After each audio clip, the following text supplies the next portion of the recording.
ആ ഇൻസിഡൻറ്റിൽ ഇവർ വിക്റ്റിമായിരുന്നു. ആയിരുന്നു. ക്വസ്റ്റ്യൻ നമ്പർ 18, ഇന്ത്യക്ക് പുറത്ത് വിദേശത്ത് അംഗീകാരങ്ങൾ നേടാൻ കഴിഞ്ഞു? ഉണ്ട്, കഴിഞ്ഞിട്ടുണ്ട്. നിങ്ങൾ വിചാരിച്ച വ്യക്തിയുടെ ഇൻസിഡൻറ്റിന് ബന്ധുത്വവുമായി കണക്ഷൻ ഉണ്ടെന്ന് നിങ്ങൾ പറഞ്ഞല്ലോ. ആ ബന്ധു ബ്രദറില്ലായാണോ? അതെ. ലിജീഷ് കുമാർ, എൻ്റെ 20ാമത്തെ ചോദ്യം. താങ്കൾ വിചാരിച്ച വ്യക്തി നിരവധി മലയാള ചലച്ചിത്രങ്ങൾക്ക് ആ വ്യക്തിയല്ല വിഷയമായ ഒരു സംഭവമാണ് എങ്കിൽ പോലും ഇന്നും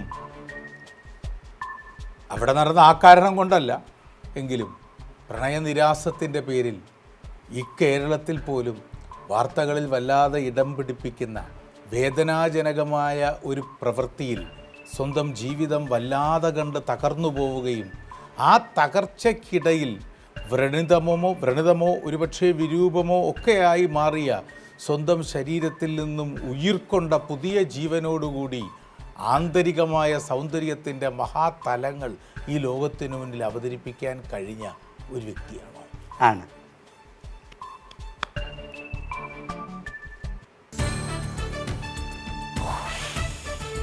ഇനിയൊരു ചോദ്യമേ ഉള്ളൂ. ഏറ്റവും അതിശയിപ്പിക്കുന്ന പോരാട്ടം എന്ന് അന്തർദേശീയ പ്രസ്ഥാനങ്ങൾ അവരുടെ അമ്ലാക്രമണങ്ങൾക്കെതിരെയുള്ള പോരാട്ടത്തിനെ നിർവചിച്ചിട്ടുണ്ടോ? ഉണ്ട്.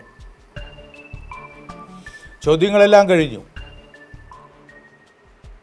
കടുത്ത ആക്രമണത്തിന് വിധേയയായ ഒരു പെൺകുട്ടി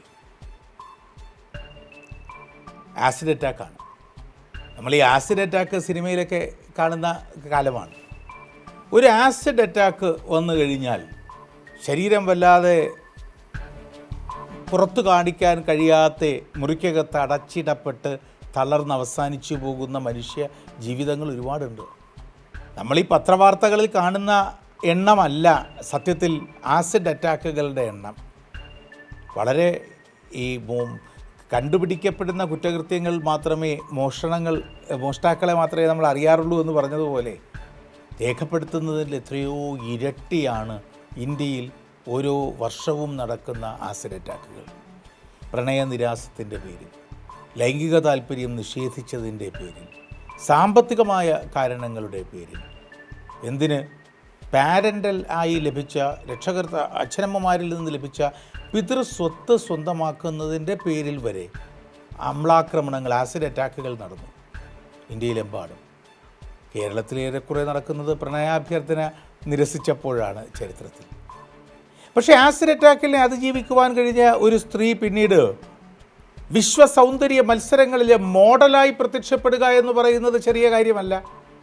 അങ്ങനെ മോഡലായി പ്രത്യക്ഷപ്പെടുകയും ആ പ്രത്യക്ഷപ്പെടലിനെ സമൂഹത്തിൻ്റെ മുന്നിൽ തൻ്റെ പോരാട്ടത്തിൻ്റെ അടയാളമായി പ്രഖ്യാപിക്കുകയും ചെയ്യാൻ ഒരാളിന് കഴിയുന്നത് കൊണ്ടാണ് അവരുടെ ആ പോരാട്ടത്തിനെ the greatest struggle or rather the most ridiculous struggle എന്നന്ന് വിശേഷിപ്പിച്ചത്. രേഷ്മ ഖുറേഷിയെ മോഡലായി ഒരുക്കിയത് ആരാണെന്നറിയോ? അർച്ചന കൊച്ചാർ എന്ന് പറയുന്നത് ഇന്ന് ഈ കണ്ടംപററി ഇന്ത്യൻ ഡിസൈനേഴ്സിലെ ഏറ്റവും പ്രധാനപ്പെട്ട പേരാണ് അർച്ചന കൊച്ചാർ ഫാഷൻ വീക്കിൽ, ന്യൂയോർക്ക് ഫാഷൻ വീക്കിൽ ഇവരെ പ്രസൻറ്റ് ചെയ്ത് കഴിഞ്ഞിട്ട് ഇവരവിടെ അംഗീകാരങ്ങൾ നേടിക്കഴിഞ്ഞ് തിരിച്ച് ഇവരിറങ്ങിക്കഴിഞ്ഞപ്പോൾ വന്ന ഹെഡ്ലൈനാണ് ഇന്ത്യൻ എക്സ്പ്രസിൻ്റെ ടൈറ്റിലായി വന്നത് the most ridiculous human struggle എന്ന് വന്നത്, അല്ലേ?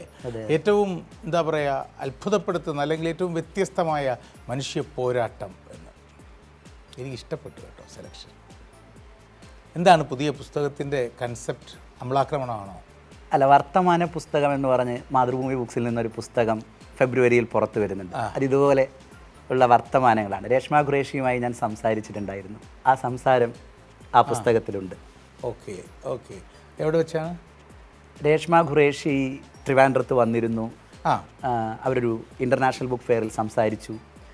ഞാനും രേഷ്മയും തമ്മിൽ നടത്തിയ സംഭാഷണം മാതൃഭൂമി വീക്കിലി പൊള്ളിച്ചിട്ടും പൊലിയാത്തവൾ എന്ന കവർ സ്റ്റോറിയായി പ്രസിദ്ധീകരിച്ചിരുന്നു. രേഷ്മ സത്യത്തിൽ അന്ന് എന്നെ കരയിച്ചിരുന്നു. രേഷ്മയെപ്പോലെ ഉള്ള മനുഷ്യർ നമ്മളുടെ സൗന്ദര്യ സങ്കല്പങ്ങളെല്ലാം പക്ഷേ മറികടന്ന് രേഷ്മയുടെ നേട്ടത്തിൽ വന്ന ഏറ്റവും മനോഹരമായ കൊട്ടേഷൻ അതാണ്, റെഡിക്കുലസ് സ്ട്രഗിൾ എന്നാണ്. ആ ഒരു സ്ട്രഗിൾ എങ്ങനെ റെഡിക്കുലസ് ആകാം എന്ന് പറയുന്നത്, അപ്പോൾ ഞാൻ വിചാരിച്ചു ഇതൊരു നെഗറ്റീവ് സ്റ്റേറ്റ്മെൻ്റ് ആണ്, അണ്ടർ സ്റ്റേറ്റ്മെൻ്റ് ആണ് എന്നൊക്കെയാണ് ആദ്യം വിചാരിച്ചത്. പക്ഷേ വായിച്ചപ്പോൾ ലോകത്തിലെ ഏറ്റവും കൂടുതൽ ആസിഡ് അറ്റാക്സ് നടക്കുന്ന രാജ്യം ഇന്ത്യയാണ്. നിലവിൽ ലോകത്തിൽ ഏറ്റവും കൂടുതൽ അമ്ലാക്രമണങ്ങൾ നടക്കുന്ന രാജ്യം നമ്മുടെ രാജ്യമാണ്. ലിപ്സ്റ്റിക്കിനെ കുറിച്ച് രേഷ്മ ചെയ്തൊരു വീഡിയോ വ്ളോഗിനകത്ത് രേഷ്മ പറയുന്നുണ്ട്, നിങ്ങൾക്ക് ആസിഡ് പോലെ ഇതും എളുപ്പം വിപണിയിൽ അതിൽ രേഷ്മയുടെ ആ ഇൻ്റർവ്യൂവിലാണ് കോദർമ മൈൻസ് എന്ന് പറയുന്ന ഈ മൈക്ക മൈൻസിലെ പൊലിഞ്ഞു പോകുന്ന ജീവിതങ്ങളെക്കുറിച്ച് പിന്നീട് കൂടുതൽ അന്വേഷണങ്ങൾ ഉണ്ടാകുന്നത് ആളുകളുടെ ഇടയിൽ പഠിക്കാൻ. അവിടെ ഏറ്റവും കൂടുതൽ അർബുദ രോഗബാധിതരുണ്ടാകുന്നത് ഈ ലിപ്സ്റ്റിക് ഉപയോഗിക്കുന്നവരല്ല, ലിപ്സ്റ്റിക്ക് സൃഷ്ടിക്കുവാൻ വേണ്ടിയുള്ള മൈക്ക ഖനനമുണ്ടല്ലോ, അതിലേർപ്പെടുന്നവരിൽ മോർ ദാൻ 40% രോഗികളായി മാറുന്നു എന്നുള്ളതാണ്. പക്ഷേ ലോകത്തിൻ്റെ മൈക്ക ക്യാപിറ്റൽ എന്നറിയപ്പെടുന്നത് ഇപ്പോഴും ഇന്ത്യയിലാണ്. ലോകത്തിൽ ഏറ്റവും കൂടുതൽ ആസിഡ് അറ്റാക്കുകൾ ഇന്ത്യയിലാണ്. പോരാട്ടങ്ങളുടെ ശക്തിയും വാക്കും ഇന്ത്യയിൽ തന്നെയാണ് താനും.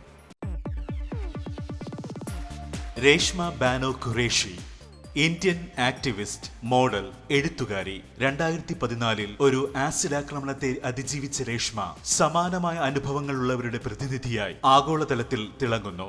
സ്വന്തം സഹോദരിക്ക് നേരെയുള്ള ആക്രമണം ആളുമാറിപ്പോയതിനെ തുടർന്നാണ് തനിക്ക് നേരിടേണ്ടി വന്നതെന്ന് തിരിച്ചറിഞ്ഞ രേഷ്മ പ്രതിയായ സഹോദരി ഭർത്താവിനെ നിയമപരമായി തന്നെ നേരിട്ട് അയാൾക്ക് ജയിൽ ശിക്ഷ വാങ്ങിക്കൊടുത്തു. മുഖത്തേറ്റ മാരകമായ പൊള്ളലിനെ അതിജീവിച്ച രേഷ്മയെ ആഗോളതലത്തിൽ ശ്രദ്ധേയയാക്കിയത് 2016 നടന്ന ന്യൂയോർക്ക് ഫാഷൻ വീക്കിലെ റാം വാക്കായിരുന്നു. അവരുടെ നിശ്ചയദാർഢ്യവും ആത്മവിശ്വാസവും ആസിഡ് ആക്രമണത്തെ അതിജീവിച്ച് ഇരുട്ടിൽ കഴിയുന്നവർക്കുള്ള വെളിച്ചമാണ്.